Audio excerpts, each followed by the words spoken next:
Bien, hola, buena tarde compañeros. Bueno, en esta ocasión vamos a continuar con el tema del poder y la democracia. Antes que nada, quiero decirles que he tenido algunas fallas con el sistema con el cual grabamos. Sin embargo, bueno, ya mi computadora ha sido arreglada. Muy amablemente la coordinadora de la cuestión virtual de la institución ha checado ya corregido muchas de las situaciones que estaba presentando mi equipo, que básicamente era sobre configuración pero del programa, no de mi equipo de cómputo. Pero bueno, al final de cuentas, siempre es bueno que, que exista gente profesional y bueno, en este caso agradezco mucho la ayuda a nuestra coordinadora de temas virtuales. Bien, bueno, entonces en este entendido vamos a continuar con la continuación de la clase pasada que tenía que ver precisamente con el caso del poder político y la democracia.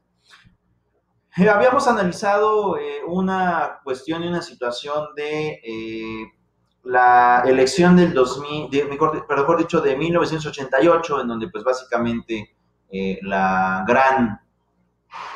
gran sistema eh, electoral de aquellos años, lejos de poderse acostumbrar al régimen democrático, pues se logra alinear al sistema pues al sistema del poder en aquellos años. Tan es así que incluso hasta el día de hoy no podemos dar certeza de los comicios de aquella elección, pues como ustedes ya habrán visto en el documental, pues básicamente lo que se tiene es un régimen completamente dominante en donde pues no importa incluso la voluntad del ciudadano, al final de cuentas lo que se tiene que hacer y lo que se tiene que cumplir es lo que hasta ese momento la autoridad gobernante pues decida. Y bueno, pues ya vieron lo que sucedió. En la elección logra darse el fallo para Carlos Anías de Gortari.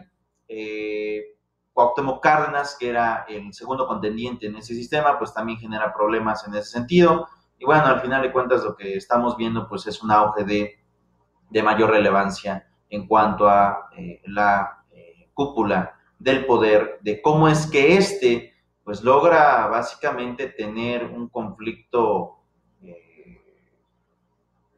de gobernanza y bueno, lo recupera a través de la utilización y de la manipulación de los aparatos del Estado para garantizar el tema democrático.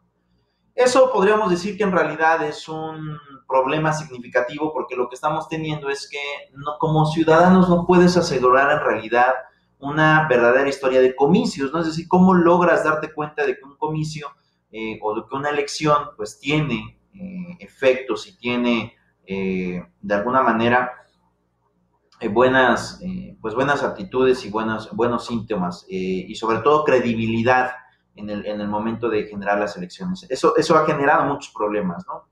Y los regímenes democráticos,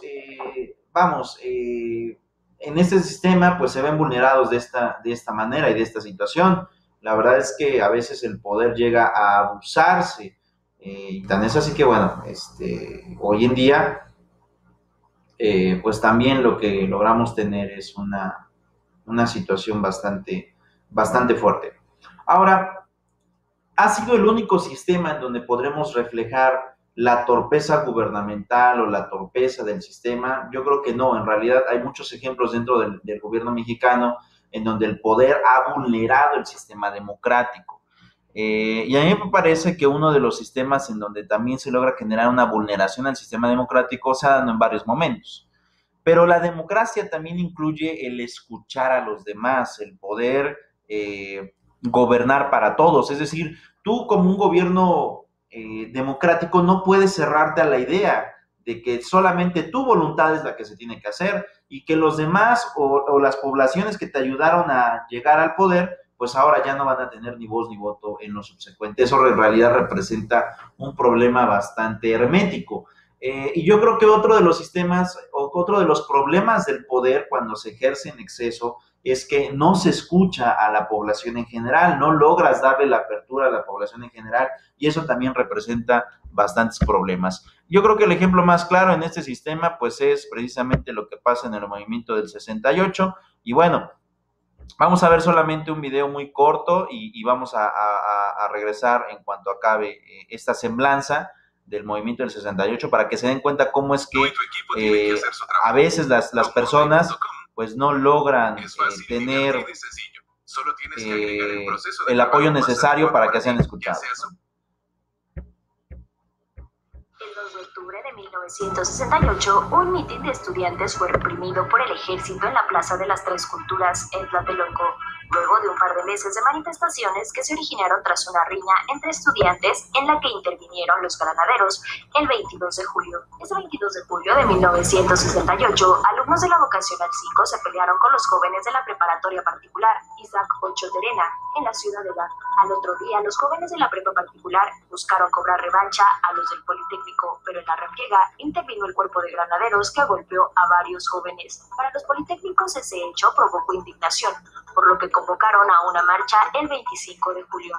Las manifestaciones continuaron, pero el 30 de julio, un bazucazo en la enorme puerta de la entonces Preparatoria 1 de la UNAM en San Ildefonso la dejó hecha pedazos, lo que desató la ira de los universitarios, porque además, en esa ocasión, el ejército intervino, supuestamente a petición del regente Alfonso Corona del Rosal. El ejército entró a las preparatorias 2 y 3 y en las vocacionales 2 y 5. Sacaron a varios estudiantes y los detuvieron, lo que provocó que facultades de Ciudad Universitaria se sumaran a un paro iniciado en las prepas y bocas. El 1 de agosto, el rector de la UNAM, Javier Barros Sierra, convocó a una marcha para unir a universitarios y politécnicos en contra de las acciones policíacas y castrenses en contra de los estudiantes.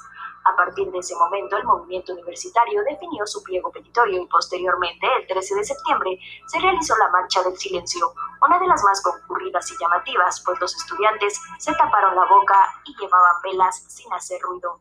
El 19 de septiembre, los soldados ingresaron a Ciudad Universitaria, violando la autonomía universitaria. La Secretaría de Gobernación, a cargo de Luis Echeverría, aseguró que la acción se debía a que los estudiantes realizaban actividades que no eran académicas. El 24 de septiembre, el ejército tomó el casco de Santo Tomás y Zacatenco, las dos unidades más importantes del Politécnico. El 2 de octubre, cerca de 5,000 personas se congregaron en la unidad habitacional de Tlatelolco para escuchar el mitin del Consejo Nacional de Huelga, que exigía, entre otras cosas, la desaparición del cuerpo de granaderos y que se liberara a los estudiantes que habían sido detenidos en manifestaciones previas. En el lugar, había francotiradores desde los balcones y azoteas de los edificios. Los militares iban por los dirigentes estudiantiles que se ubicaron en el balcón del tercer piso del edificio Chihuahua. En la Plaza de las Tres Culturas dispararon sin pausa.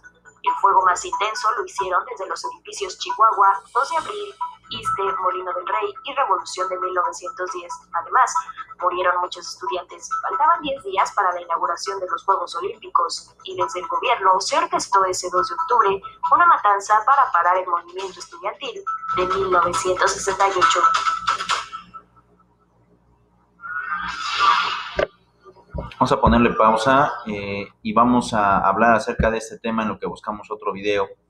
Básicamente lo que se empieza a generar en aquellos años es que hay una problemática en cuanto a que, bueno, los regímenes priistas del partido fundante en aquellos años, casi ya finales de los años 70, todavía hasta los años 90, eran gobiernos muy represores.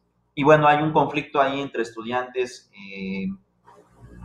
con temas policiales y bueno, de inmediato responde incluso el rector de la propia UNAM y del Politécnico para pues exigirle al Estado que respetara la vida estudiantil.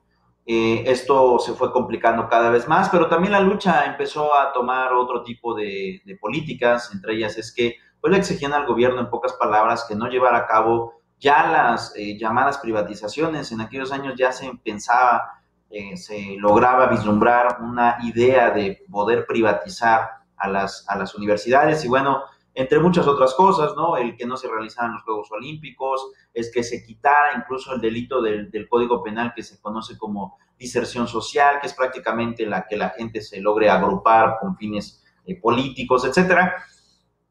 Y bueno, se dieron muchísimas situaciones en aquellos años que dieron problemas. ¿Por qué se vulnera prácticamente el sistema democrático? Porque ante una manifestación de esta naturaleza, que fue en el año 68, en el año 70 había celebración de elecciones. Obviamente, ¿qué es lo que sucedió? Al mostrar el Estado, el aparato de fuerza, el aparato legal, el aparato, pues por así llamarlo, estructural, lo que se percató ante esta situación es que necesitaba forzosamente alguien que, pues, que lograra, en pocas palabras, calmar al movimiento estudiantil. Y bueno, ¿cómo lo logras calmar? Pues básicamente con el uso de la fuerza. El uso de la fuerza se ocupó en contra de estudiantes, hubo muchos muertos, muchos desaparecidos, e incluso, pues bueno, ¿qué es lo que sucedió tiempo después?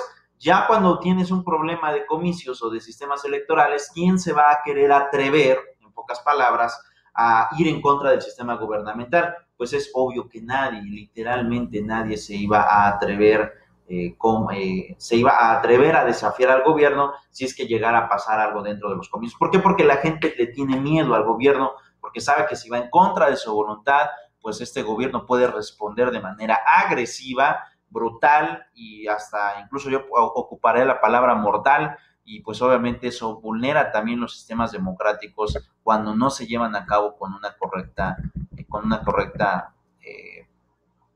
pues en realidad actuación. Entonces es algo que el poder y el sistema democrático pues genera mucho problema. Y otro de los sistemas, yo creo que más problemáticos, es el fraude que vive en México en el caso de la elección del 2006. Hubo muchas irregularidades en aquella elección, y obviamente esto generó mucha molestia para la mayoría de los ciudadanos en aquel momento. No vamos a ver un video completo porque eso significaría bastante tiempo, vamos a ver un video resumido, pero lo que yo quiero que te acuerdes es que en aquella elección en realidad lo que pasó y lo que sucedió es que la elección iba prácticamente para aquel candidato, hoy es nuestro presidente Andrés Manuel López Obrador, con una votación a favor. Y curiosamente pasa exactamente lo que pasó en el 1988. Durante la madrugada, porque así operó en el caso del 88, durante la madrugada lo que hicieron fue elevar e inflar la cúpula electoral para aquel entonces candidato Felipe Calderón Hinojosa, después fue nuestro presidente, y Andrés Manuel López Obrador, pues lo que pasó fue que perdió en aquella elección. Mucho se ha dicho en que si ganó o no ganó la elección, pero este es un dato muy revelador de otro de los contendientes de aquella elección, porque en aquella elección contendieron Andrés Manuel por el caso de la Alianza de las Izquierdas, contendió Roberto Madrazo por parte del PRI y contendió Felipe Calderón Hinojosa por parte del PAN.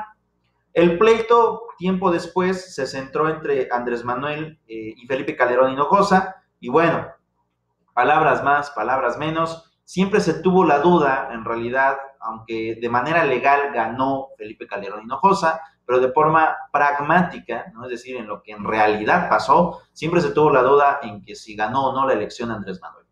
Pero el año pasado, para que se den cuenta, confirma el otro candidato del que no hablé, que es Roberto Madrazo, que contendió contra ellos en aquella elección, confirma que para él quien había ganado la elección no era Felipe Calderón Hinojosa, sino era Andrés Manuel López Obrador. Y con esto ¿qué da lugar? Pues eso da prácticamente lugar a que el aparato gubernamental nuevamente interviene en la decisión de los mexicanos, y lo que sucede es que se divide la opinión, y por otro lado se pone en duda el proceso democrático de un país a la hora de elegir. Vamos a ver esta entrevista que logran hacer, y Roberto Madrazo dice: para mí ganó Andrés Manuel.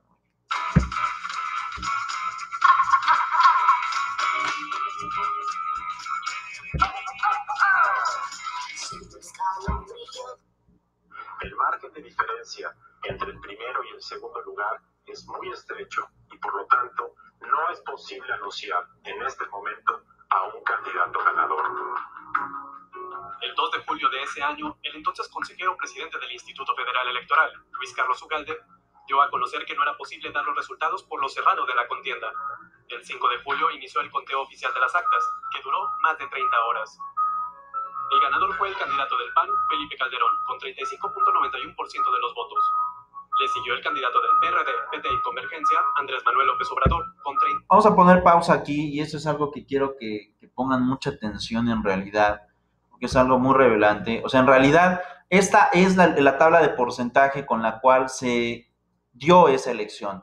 35.91% para el PAN, 35.29% para Andrés Manuel, es decir, es una cuestión de décimas lo que decide la elección, y el 22% para Roberto Madrazo. ¿Quién es el que dice que ganó en realidad Andrés Manuel y que esta elección y estos porcentajes fueron falsos? Pues fue este personaje que tenemos y que estoy señalando con el cursor. Él, el año pasado, manifiesta directamente: la elección no fue así. La elección la ganó Andrés Manuel López Obrador en el 2006. Y eso también vulnera la democracia cuando los aparatos del poder se ocupan de forma mala vida. Vamos a continuar con el video. 35.29%. Y en un lejano tercer lugar quedó el candidato del PRI y Partido Verde, Roberto Madrazo, con 22.03%. Ante los resultados, López Obrador denunció un fraude. Instaló un plantón en Paseo de la Reforma, exigió un conteo voto por voto y el 20 de noviembre, en el Zócalo capitalino, se autoproclamó presidente legítimo de México. Protesto cumplir y hacer cumplir la Constitución General de la República, desempeñar leal y patrióticamente el cargo de presidente legítimo de México. Y si así no lo hiciere, que la nación me lo demande. El plantón duró meses. Tanto ciudadanos como empresarios no callaron sus molestias, y los adversarios del tabasqueño aprovecharon esto para criticarlo por no saber perder. Sobre la declaración de Roberto Madrazo ya hay varias reacciones. El expresidente del IFE, Luis Carlos Ugalde, afirmó que no existen evidencias de un supuesto fraude. Me parecen fuera de contexto, fuera de tiempo y sin ninguna evidencia, de tal forma que no me parece sean duras las declaraciones, más bien me parece que carecen de sustento. Mientras que el propio expresidente simplemente dijo que él ganó. Realmente es una declaración que no tiene ningún fundamento y creo que si tiene esas actas que las describan, con respecto, lo digo, es falsa la afirmación de Roberto Madrazo, que es delicada. Yo gané la elección del 2 de julio de 2006, por un margen muy apretado, sí, pero gané. Y el ahora presidente electo, Andrés Manuel López Obrador, aseguró que el fraude en la elección de 2006 dañó mucho al país. Pues eso ya es de dominio público. Nada más lo voy a mencionar porque me lo estaba preguntando. Siempre he sostenido y hay pruebas suficientes de que hubo un fraude electoral en el 2006. Muy lamentable lo que pasó, dañó mucho el fraude, como todos los fraudes que han habido. Dañó mucho, porque se hubiese evitado mucho sufrimiento. Para Milenio Noticias, Sergio Palacios.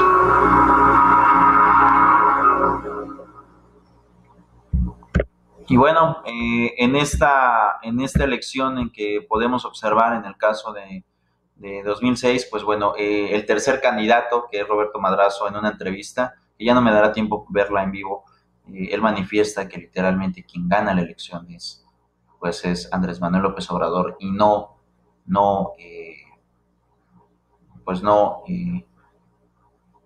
Felipe Calderón Hinojosa, lo cual es un dato muy complicado. Y para que se den cuenta de otra fraude o de otra utilización del Estado mal habido, pues es precisamente el ejemplo que estamos viendo en estos días, ¿no? Cuando en Bolivia, que es un país ya sudamericano, pues también hay una crisis por parte de que el gobierno utiliza las instituciones para que pueda hacer su voluntad a diestra y siniestra, y es lo que causa la molestia en el caso de Bolivia, y vamos a ver un poco acerca de esto también.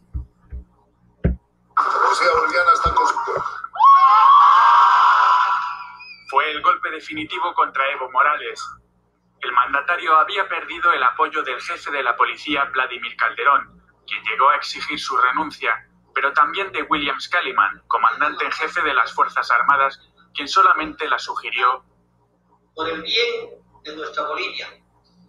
Aislado y debilitado, Evo Morales se despide del cargo tras 14 años en el poder, no sin antes apuntar a sus principales rivales en los pasados comicios.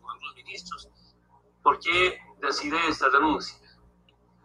Para que Mesa y Camacho no sigan persiguiendo a mis hermanos, dirigentes sindicales. Morales se refiere a los disturbios que terminaron en el incendio de varias viviendas, entre ellas la de su hermana y las de varios dirigentes políticos. Antes de la renuncia del mandatario, ya habían dimitido 3 ministros, la vicecanciller y el presidente de la Cámara de Diputados, por amedrentamiento y amenazas contra sus familias.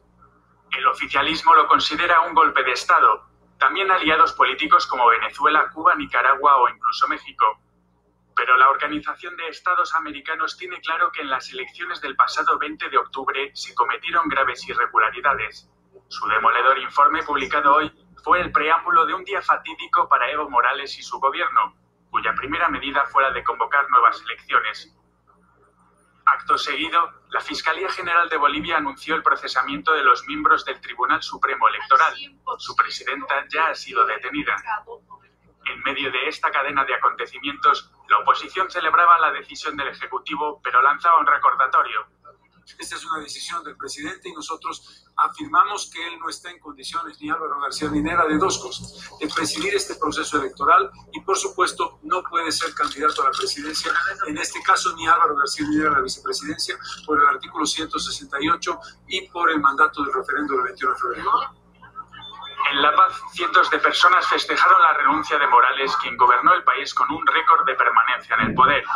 Atrás quedaron unas protestas con un saldo de 3 muertos y más de 400 heridos. Bien, este acontecimiento pues también se da en el marco prácticamente del posicionamiento de las democracias, sobre todo en Sudamérica, y bueno, es otra forma también de vulnerar la voluntad de las personas cuando el aparato gubernamental decide ocupar a las instituciones para hacer su voluntad y para no hacerle caso a la voluntad de las sociedades. En fin, hasta aquí dejaré la clase del día de hoy, nos estaremos viendo la próxima semana. Por mi parte es todo, hasta luego.